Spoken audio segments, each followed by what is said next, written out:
নমস্কার সবাইকে, আমার এই ছোট্ট চ্যানেলে সবাইকে স্বাগত। আজ আমরা তিনজন মিলে বেরিয়ে পড়েছি মন্দিরে যাওয়ার উদ্দেশ্যে।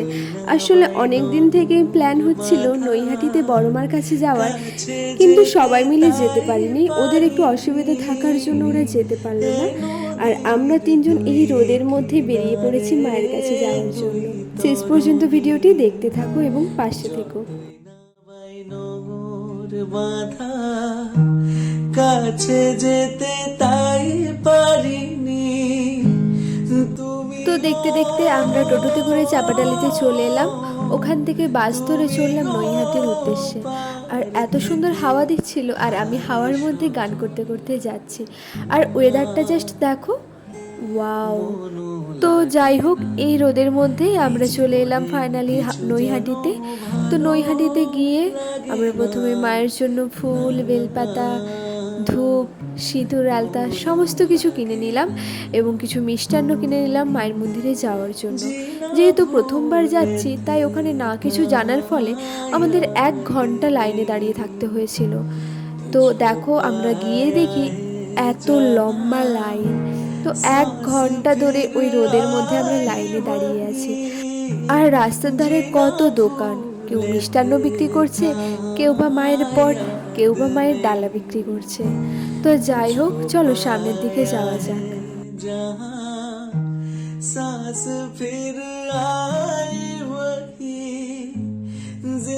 সত্যি কথা বলতে এত দূর থেকে গিয়েছি, কিন্তু মাকে একবার দেখার পর মনটা যেন শান্তি হয়ে গেল।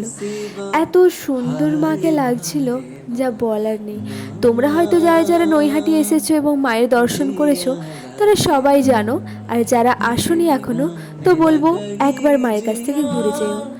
আর এই দেখো, ছাতা মাথায় দিয়ে দাঁড়িয়ে আছি আমি ওদের পেছনে। আর তোমরা একবার লাইনটা দেখো, কত দূর পর্যন্ত লাইনটা দাঁড়িয়ে আছে।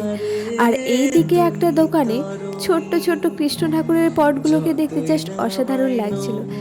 গোপাল ঠাকুরের মুখগুলো এতটাই কিউট লাগছিল যে মনে হয় সবগুলোই নিয়ে চলে আসি। তো আমি আর ওই লাইনের মধ্যে ছাতা মাথায় দিয়ে দাঁড়াতে পারিনি বলে আমি এসে সামনের দিকে ছায়ার মধ্যে দাঁড়িয়ে আছি।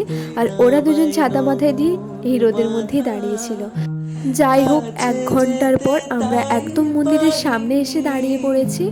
আর ঢোকার মুখে ভাগ্যিস আমি দেখতে পেয়েছিলাম ভেতরে ক্যামেরা অ্যালাউ নেই, তাই জন্য আমি ভেতরের এতটুকু ভিডিও করতে পারিনি।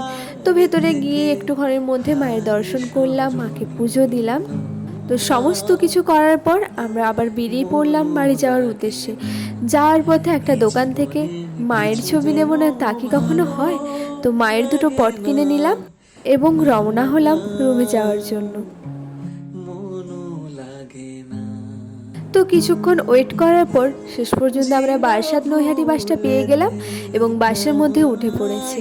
তো দেখো এখনও কতটা রোদ। তখন বেজেছিল ওই 10:30 মতো, আর আমরা 11টা, 11:30 দিকে রুমে চলে আসি। আর যাওয়ার সময় এতটাই হাওয়া দিচ্ছিল যে এতটুকু গরমের অনুভবটা ছিলই না।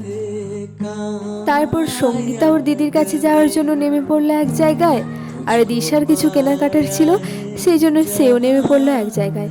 শেষ পর্যন্ত আমি একা একা রুমে ফিরছি।